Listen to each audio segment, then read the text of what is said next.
This notorious drug lord, Alpo Martinez, shot and killed on the streets of Harlem. He was a larger-than-life figure who seemed to defy death. Fox 5's Lisa Evers goes over who he was and why he might have had a long list of enemies. He was one of the city's most notorious drug dealers, famous since the 1980s for his murderous ways and mountains of cash and drugs, immortalized in dozens of rap songs and the movie Paid in Full. But it all came to an end for Alpo Martinez right here on the streets of Harlem, right where it all began. These are exclusive photos of Lord Alpo Martinez on previous visits to Harlem in recent years. But his latest visit turned out to be his last. On Sunday, about 3:20 a.m., police were called to Frederick Douglass Boulevard near West 147th Street.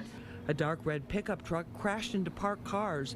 The driver was shot 5 times in the chest through the car window and killed.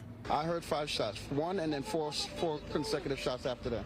It was Alpo, but his driver's license and other IDs had his witness protection name of Abraham Rodriguez with a Lewiston, Maine address. The murder scene stretched for blocks up to 151st Street. Alpo had been given a new identity when he was released from a Colorado Supermax prison in 2015 after serving more than 20 years for 14 murders. But instead of lying low, he couldn't seem to stay away from New York. He's been seen riding around Harlem most of the time. You know, he's been seen down in Harlem a lot. In addition to the murder convictions, Alpo was widely believed to have turned on many of his former associates in order to shave years off what could have been a life sentence.